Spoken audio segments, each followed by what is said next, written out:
बिस्मिल्लाहिर्रहमानिर्रहीम जी, मैं नजमुल हसन बाजवा हूं। नाज़रीन, आज सुप्रीम कोर्ट के अंदर इलेक्शन तारीख के हवाले से आज खुद नोटिस केस की समाअत हुई।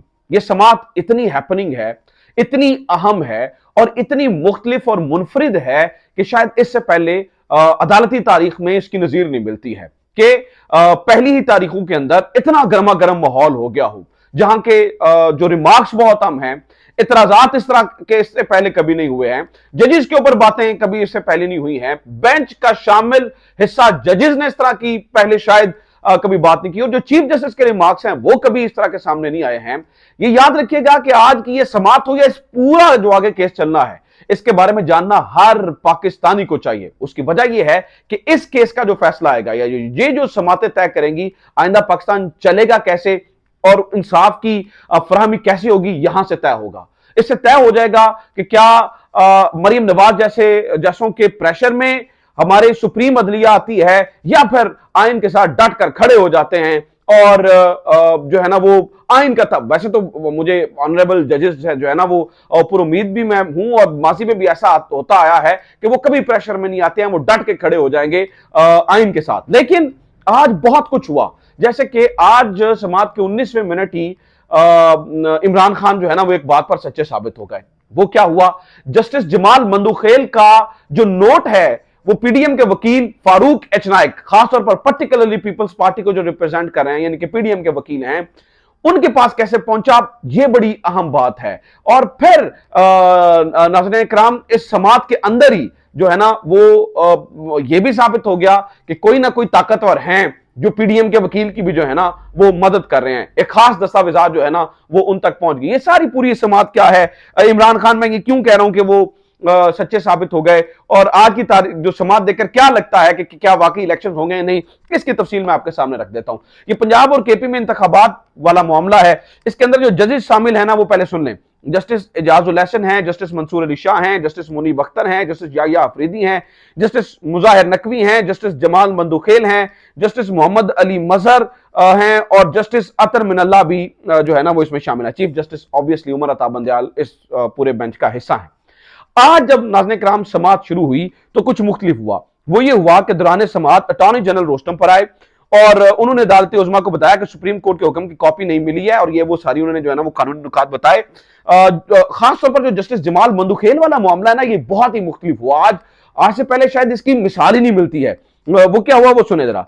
चीफ जस्टिस ने पहले तो कहा, जी आज मुझे बड़ी खुशी है, आप तमाम लोग आए हैं, तमाम लोगों के वकील मौजूद हैं।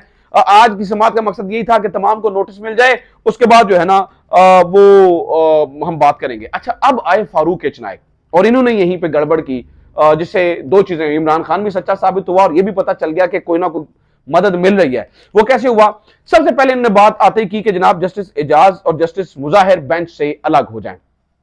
ठीक है, ये कोई अचंभे की बात नहीं थी, लेकिन जो यहां पर वो दलीलें दे रहे हैं वो सुने। फारूक एच नाइक ने जस्टिस एजाजुल हसन और जस्टिस मुजाहिर अली अकबर नकवी पर इतराज उठाया और कहा कि जनाब हदायत हैं अपनी पार्टी की तरफ से कि जस्टिस एजाजुल हसन और जस्टिस मुजाहिर नकवी बेंच से अलग हो जाएं। इन्होंने जो नोट जमा करवाया ना, मैं काश आपके सामने पढ़ के सुना सकूं, उसके अंदर ये रिक्वेस्ट कम और ऑर्डर ज्यादा लग रहा है। मतलब मैं इससे पहले नहीं कभी ऐसा हुआ कि ऑर्डर लग रहा है कि हमारे जो केसेस हैं वो जस्टिस मुजाहिर अली अकबर नकवी और जस्टिस जो एजाजुल हसन है वो ये ना सुने। मतलब मिसाल है, ये एक प्रेसिडेंट सेट कर रहे हैं। कल को कोई भी जमात उठकर कहेगी, हो सकता है तहरीक इंसाफ उठकर कहे कि जनाब जस्टिस जमाल मंदुखेल हमारा केस ना सुने। कल को कोई भी कुछ भी कह सकता है। प्रेसिडेंट जो है ना वो देखिए किस तरह का जो है ना वो सेट कर रहे हैं। फारूक एच नाइक ने पीडीएम जमातों का मुश्तरका तहरीरी बयान भी अदालत में जमा करवाया। उन्होंने कहा कि जनाब ये पाकिस्तान पीपल्स पार्टी, नून लीग और जेयूआई मिलकर ये जो है ना वो मुश्तरका तहरीरी नोट है, और उन्होंने कहा कि इसमें हम ये कह रहे हैं, तहरीरी नोट में कहा गया है कि जस्टिस मुजाहिर नकवी और जस्टिस एजाजुल हसन पहले ही गुलाम महमूद डोगर केस में इस मामले को सुन चुके हैं। इस्तदा है कि जस्टिस एजाजुल हसन और जस्टिस मुजाहिर नकवी आज खुद नोटिस से जो है ना वो अलग हो लें। ठीक है, फिर फारूक एच नाइक ने कहा, जी मुश्तरका नोट में यह भी कहा गया है कि फेयर ट्रायल के हक के तहत जस्टिस एजाज हसन और जस्टिस मुजाहिर नकवी को बेंच से अलग होना चाहिए। ये आर्टिकल 10A की बात करें। अब सुनिए, एक बड़ी मजेदार चीज आगे चल के होती है। ये किसकी बात कर रहे हैं, ये बात कर रहे हैं आर्टिकल 10A की, जो कि फेयर ट्रायल की बात करता है, स्लेवरी के बारे में बात करता है, फेयर ट्रायल की बात करता है। दोनों जजेस कहने पर आज खुद नोटिस लिया गया, इसलिए मज़कूरा जजेस बेंच से अलग हो जाएं।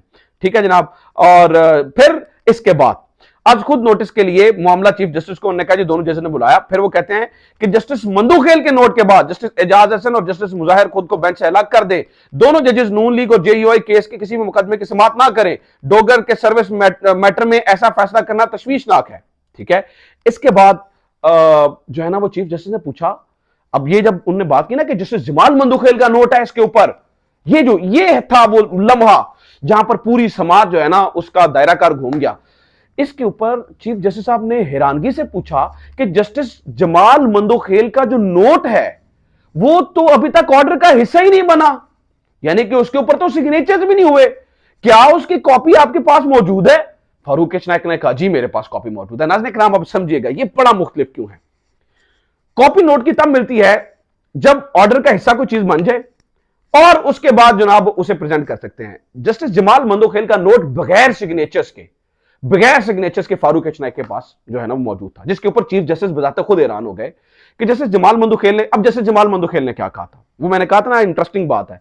जस्टिस जमाल मंदुखेल ने भी अपने नोट के अंदर सो मोटो पर एतराज किया था कि जनाब सो मोटो, मैं उन्हें वो नोट पढ़ा है जो इन्होंने वो सोशल मीडिया पर भी आया। सो मोटा पर उन्होंने इतराज किया था कि बनता नहीं है। देखें इसमें दोनों स्पीकर्स की दरखास्त में लाफा है और आर्टिकल 10A की बात की थी उन्होंने, जिसमें जस्टिस मुजाहिर नकवी और जो जस्टिस एजाजुल हसन है वो पहले ही फैसला सुना चुके हैं कि भाईजान वो अंडर द 90 डेज होना चाहिए। तो यहां पे अब जो 10A की बात जस्टिस जमाल मंदुखेल ने की, वही प्ली फारूक एच नायक जो है ना वो ले रहे हैं। अब ये जो मामला है ना कि जो चीफ जस्टिस ने पूछा कि जस्टिस जमाल मंदुखेल का नोट आप तक कैसे पहुंचा, नाज़रीन इकराम इस बात को इतना सीरियसली लिया गया है। इस वक्त आप देखें इसके ऊपर जर्नलिस्ट क्या कह रहे हैं, इसके ऊपर मैं ना कुछ चीजें अब आपको यहीं पे रोक दीजिए, मैं इसका हवाला आपको बाद में बताता हूं। ये सुने जरा, जैसे कि नादिर बलोच हमारे दोस्त लिखते हैं, फारूक एच नायक को जस्टिस जमाल मंदुखेल की नोट की कॉपी किसने दी? अभी तो नोट पर दस्तखत नहीं हुए। चीफ जस्टिस के जो है ना वो रिमार्क्स। ठीक है, इसके बाद हमारे जो दोस्त अकबर बाजवा हैं उन्होंने साकिब विर्क क्या लिखते हैं, चूंकि साकिब बशीर ने भी इसके ऊपर लिखा कि आज सुप्रीम कोर्ट में केस की समाअत के दौरान उस वक्त हैरानकुन माहौल बन गया जब पीपीपी के वकील फारूक एच नायक ने जस्टिस जमाल मंदुखेल का नोट पढ़ना शुरू किया तो चीफ जस्टिस ने हैरानगी से पूछा यह नोट आपके पास कैसे है? तो साकिब विर्क ने इसे कोट ट्वीट करके लिखते हैं, क्या मतलब, जस्टिस जमाल मंदुखेल अपना फैसला जारी करने से पहले क्या पीडीएम से मंजूरी लेते हैं? ये साकिब विर्क लिख रहे हैं, अब मैं ये नहीं कह रहा हूं, ये साकिब विर्क लिख रहे हैं। ठीक है, इसके बाद जो है ना वो और बहुत सारे लोगों ने लिखा, जैसे कि शाकिर रमान ने इसके ऊपर लिखा, इसके ऊपर हसन अयूब साहब ने जो है ना वो लिखा। वो सुने कहते हैं फारूक एच नायक साहब ने 3 सियासी जमातों की जानिब से बेंच में शामिल 2 जजेस पर इतराज किया तो उस वक्त जस्टिस एजाजुल हसन और जस्टिस मुजाहिर अकबर नकवी के चेहरों पर परेशानी नुमाया हो गई। बज़ाहिर दोनों जजेस उस वक्त शदीद प्रेशर में आ गए। अब बात सुने हुआ क्या, देखिए नाज़रीन इकराम, आज इस नोट का इन तक पहुंचने का मतलब यह है, मेरा बिल्कुल ये कहने का मतलब नहीं है कि जज साहब ने दिया होगा, बिल्कुल मैं इस इंप्रेशन को रद्द कर रहा हूं। लगता यह है कि कोई तो ताकतवर है जो अभी सिग्नेचर से पहले उस नोट को लाकर उन्होंने पीडीएम के वकील को थमा दिया और पीडीएम के वकील ने उसको अदालत में पढ़ना शुरू कर दिया, जिस पर जो चीफ जस्टिस हैं वो हैरानगी का इजहार कर रहे हैं कि जस्टिस जमाल मंदुखेल का ये नोट आप तक पहुंचा कैसे, ये तो अभी ऑर्डर का हिस्सा नहीं है। ठीक है, इसीलिए सारे जो जर्नलिस्ट हैं वो इस बात पे, अब देखें ना, साकिब बशीर जो हैं वो कोर्ट रिपोर्टर जो है ना उनके सदर रह चुके हैं उस एसोसिएशन के। इसी तरह से साकिब विर्क, इसी तरह से जो हमारे दोस्त अकबर बाजवा, बहुत नादिर बलोच, ये सारे लोग हैरानगी का इजहार कर रहे हैं और भी लोग कि ये जो नोट है वो पहुंचा कैसे। इससे 2 चीजें साबित होती हैं। इमरान खान की ये बात सच साबित हो जाती है कि पीडीएम को ताकतवरों की मदद हासिल है। ठीक है, वो नोट का पहुंचना, मैं नहीं कह रहा जज साहब ने दिया, लेकिन किसी ताकतवर ने निकाल के तो दे दिया ना, वो नोट पहुंचा उनके पास, तो वो जो है ना वो इमरान खान की बात नाज़रीन इकराम यहां पर जो है ना वो सच्ची साबित होती है। इस पूरे मामले के अंदर नाज़रीन इकराम चीफ जस्टिस के रिमार्क्स इसके बाद बहुत अहम थे। चीफ जस्टिस ऑफ पाकिस्तान ने कहा, देखिए आज हमारे यहां कोई जो सवाली है वो शहरी नहीं है, कोई आम शहरी नहीं है, आज आईने पाकिस्तान सवाली है, आज आईने पाकिस्तान बजाते खुद फरियाद लेकर आया है।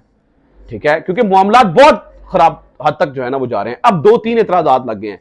पहले तो बेंच के ऊपर एतराज के बेंच ठीक है या नहीं, सो मोटो के ऊपर एतराज, सो मोटो ठीक है या नहीं। जैसे अतर मिनल्ला साहब ने कहा कि ठीक है लार्जर बेंच बना देते हैं इसके ऊपर, ठीक है, full court bench, full court bench बना देते हैं। फुल कोर्ट बेंच का मतलब यह है कि सारे जजेस उसके अंदर जो है ना वो सुप्रीम कोर्ट के शामिल हो जाएं। इसके ऊपर फारूक एच नायक ने कहा हाँ जी जी जी ठीक है, आप फुल कोर्ट बेंच बना दे। तो फिर पहले आप ये फैसला कर लीजिए, फुल कोर्ट बेंच बनाना है तो फिर उसके अंदर जस्टिस मुजाहिर अली अकबर नकवी भी होंगे और जस्टिस एजाजुल हसन भी होंगे। तो फारूक एच नायक साहब जो है ना वो बजाते खुद बहुत कंफ्यूज है।